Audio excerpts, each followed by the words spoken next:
ஸ்ரீமன்னாராயணா ஹரிநாராயணா ஸ்ரீமன்னாராயணா நாராயணா ஸ்ரீமன்னாராயணா நாராயண பட்டதிரி உருகும் பரமனா நலம் தரும் நாராயணீயம் அருள் வழங்குமே தினம் நம்மை காக்குமே.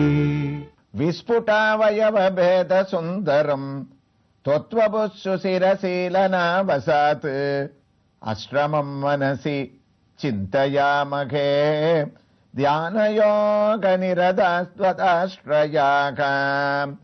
நாராயணியத்தினுடைய அஷ்டாங்க யோகத்தினுடைய பெருமைகளை நாராயண பட்டத்திரி 4வது தசகத்துல 5வது ஸ்லோகத்துல சொல்லக்கூடிய பெருமைகளை எல்லாம் நாம ஸ்ரவணம் பண்ணிட்டு இருக்கோம். அவ்வாறு ஸ்ரவணம் பண்ணக்கூடிய சந்தர்ப்பத்துல ஏதாவது ஒரு கிருஷ்ணனுடைய திவ்ய தரிசனத்தையே நம்ம அடைஞ்சிட்டு இருக்கோன்றது தெரியும்.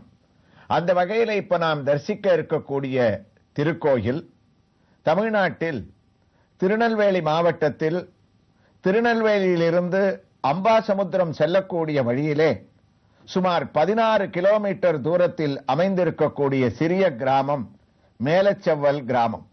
நீர்வளம் நிலவளம் நிரம்ப பெற்ற அழகான இந்த ஒரு கிராமத்தில் அமைந்திருக்கக்கூடிய திருக்கோயில் மேலச்செவ்வல் ஸ்ரீ நவநீத கிருஷ்ணன் திருக்கோயில். சுமார் 800 ஆண்டுகளுக்கு மேல் பழமை வாய்ந்ததாக இந்த திருக்கோயிலை பற்றி கூறுகின்றார்கள்.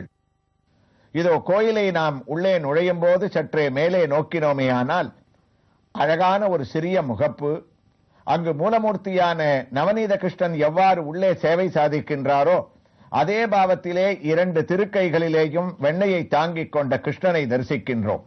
ஒருபுறம் பெரிய திருவடியான கருடன், மற்றொரு புறம் சிறிய திருவடியான ஹனுமார். உள்ளே நுழைந்தோமேயானால் பிராகாரங்களை சுற்றிலும் பச்சை பசேல் என்ற பழமையான ஒரு சூழ்நிலை, பசுமையான ஒரு சூழ்நிலை. அந்த ஒரு சூழ்நிலையிலே நாம் பலிபீடத்தை தாண்டி உள்ளே மூலவனான நவநீத கிருஷ்ணனை தரிசிக்க நுழைகின்றோம். இதோ அழகான சேனை முதலியார், அதாவது விஸ்வக்சேனர், குலசேகர ஆழ்வார், ராமானுஜர் அனைவரும் மூல விக்கிரகமாக இங்கு காட்சியளிக்க இந்த திருக்கோயிலிலே அழகான யாழி தூண்களை கொண்ட உத்தமமான சிற்ப வேலைப்பாடுகள் நிறைந்த மண்டபம் நம்மை அழகாக வரவேற்கின்றது. இந்த மண்டபத்திற்குள் அழகான மேலும் கீழுமாக தூண்களிலேயும் பல பல சிற்பங்கள், அதாவது சயன கோலத்திலே இருக்கக்கூடிய பகவான் தான் சயனித்துக் கொண்டிருக்க அந்த திவ்ய தரிசனத்தையும் அடைகின்றோம். உள்ளேயோ இங்கு அழகான நவநீத கிருஷ்ணன், வெளியில் இங்கு இந்த மண்டபத்தில் காளிங்க நர்தனனான கண்ணனுடைய திவ்ய தரிசனம். நிருசிம்மமூர்த்தி உக்கிரகமாக இதோ இரண்யனை தன்னுடைய மடியிலே கிடத்திக் கொண்டு சம்கார மூர்த்தியாக பகவான் நிருசிம்மன் நமக்கு அளிக்கக்கூடிய திருக்கோலம், பகாசுரனை அழிக்கக்கூடிய கண்ணனுடைய திவ்ய தரிசனம், மற்றும் ஒரு கருடன் தான் வாகனமாக இங்கு கருங்கல்லிலே இங்கு சிற்பங்களுக்கு நடுவே பகவானை தரிசித்துக் கொண்டிருக்க, இங்கும் ஒரு நவநீத கிருஷ்ணனை நாம் தரிசித்துக் கொண்டு மேலச்சேவல் கிராமத்தில் இருக்கக்கூடிய மூல விக்கிரகத்தை தரிசிக்க நாம் நுழையும் போது இங்கு வெளியே ஒரு புறம் பூமாதேவியும் மற்றொரு புறம் ஸ்ரீதேவியும் இங்கு அமைந்திருக்கக்கூடிய அழகான சேவை.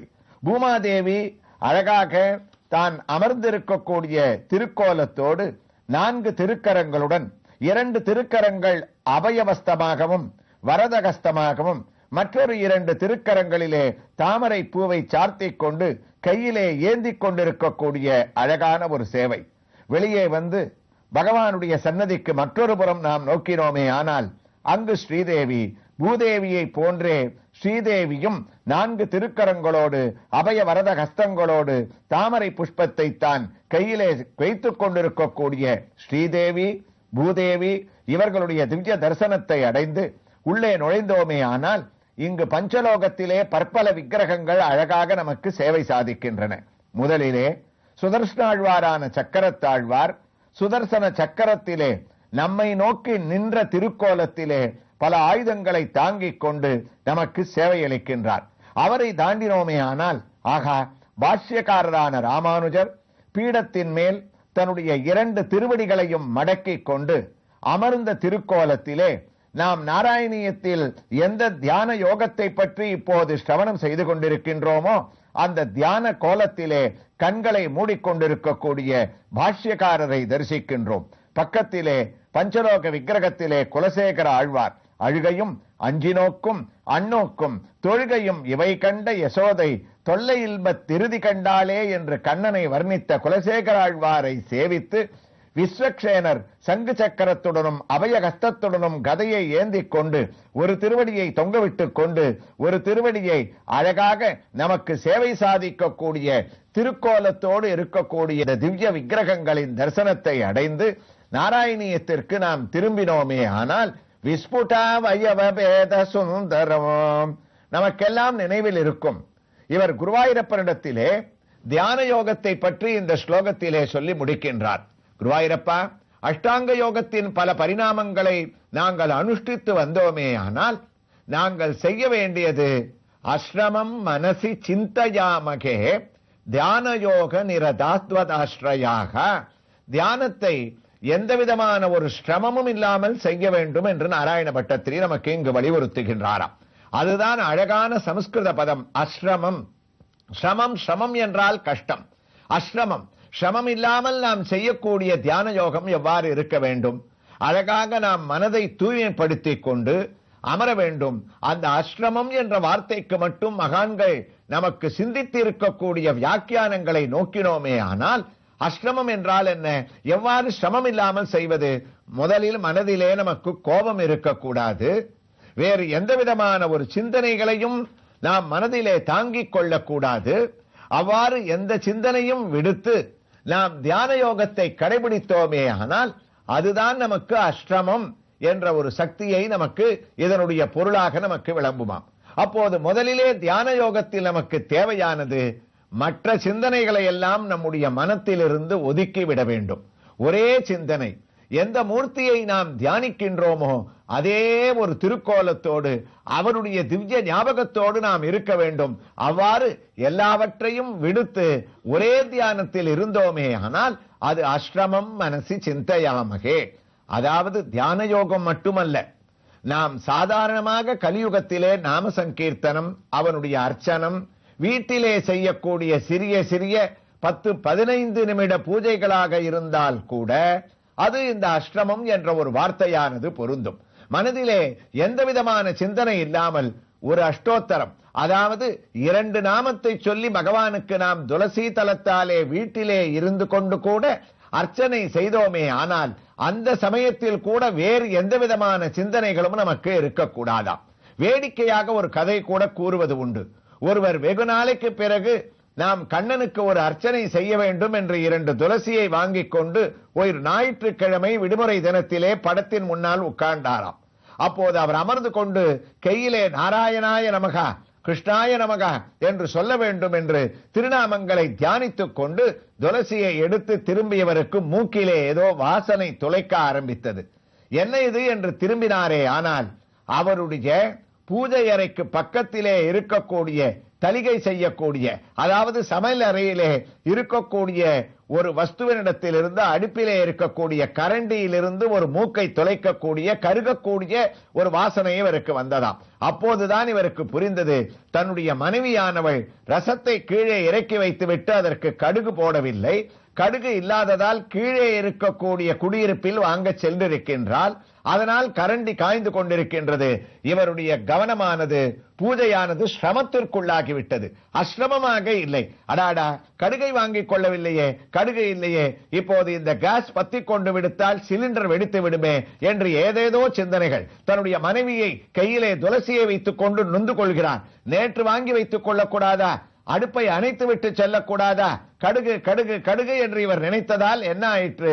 கடைசியாக துளசியை போடும் போது கிருஷ்ணாய நமகா நாராயணாய நமகா என்று சொல்லவில்லை, கண்ணனை பார்த்து கொண்டே ஓம் கடுகாய நமகா என்று சொல்லி துளசியை சேர்த்தாராம். அப்போது அது என்ன தியானம், என்ன பூஜை? அஸ்ரமம். அதாவது சிரமத்தோடு செய்யக்கூடிய பலவிதமான சிந்தனைகள் நமக்கு மனதிலே ஏற்பட்டதே ஆனால் நம்முடைய கரச்சரணாதி அவயவங்கள் தான் அதற்குண்டான வஸ்துக்களை வைத்துக் கொண்டு இருக்குமே தவிர பகவானிடத்திலே மனசு செல்லாதாம். அதைத்தான் பட்டத்திரி திருப்பி திருப்பி அஸ்ரமம் மனசி சிந்தயாமகே தியான யோக நிரதாத்தவாஸ்ரயாத். தெளிவான மனதோடு குருவாயூரப்பா உன்னிடத்திலே உட்கார்ந்து கொண்டு மற்ற சிந்தனைகளை ஒதுக்கி வைத்துவிட்டு சிக்கன பிடித்தேன் என்று கூறுவது போல உன்னுடைய பாதத்திலிருந்து திருமுடி வரை உன்னை தியானம் செய்து கொண்டு சுற்றுப்புற சூழ்நிலைகளுக்கு நாங்கள் அகப்படாமல் மனதை கட்டுப்படுத்தினோமே ஆனால் அது அஸ்ரமமான தியானம் என்று சொல்ல வந்தவர் இந்த தியான யோகம் சமாதி யோகத்தினுடைய பெருமைகளை அடுத்த ஸ்லோகத்திலே தொடர ஆரம்பிக்கின்றார். இந்த 5வது ஸ்லோகத்தினுடைய தமிழ் பாசுரத்தை நாம் கேட்டோமே ஆனால் இப்போது நாம் இவ்வளவு நாளி நான் தியானத்தை பற்ற கேட்ட அர்த்தங்கள் எல்லாம் பரம சுலபமாக இதில் நமக்கு புரிந்துவிடும்.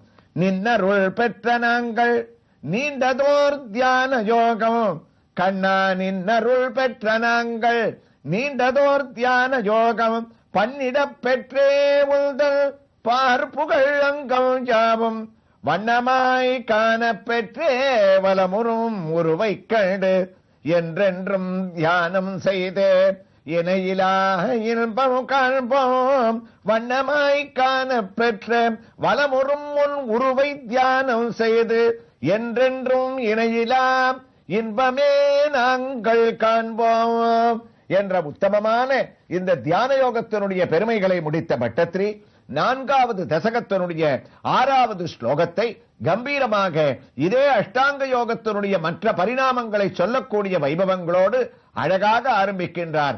இதோ அந்த ஸ்லோகம். தியாயதாம் சகலமூர்த்தி மீதிருசிமோம் உன்மிஷ மதுரதா கிருதாத்மனாம் சாந்திரமோதரச ரூபமந்திரமோம் பிரம்ம ரூபமயி தேவபாசதே.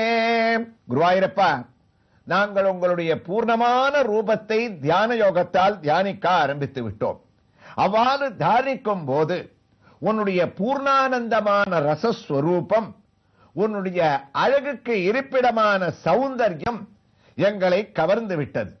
அவ்வாறு கவரப்பட்ட நாங்கள் குருவாயூரிலே இருக்கக்கூடிய உன்னுடைய ரூபத்தை தியானம் செய்து கொண்டே குருவாயூருக்கு நாங்கள் வராவிட்டால் கூட ஒருமுறை உன்னை தரிசித்து உன்னை எங்களுடைய மனதிலே பதிய வைத்துக் கொண்டோமேயானால் எங்களுடைய வீட்டிலேயோ அல்லது வேறு ஏதாவது ஒரு திருக்கோயிலிலேயோ நாங்கள் அமர்ந்து கொண்டே சாந்திர மோதரசரூப மந்திரம் பிரம்ம ரூபமயி தேவபாசதே.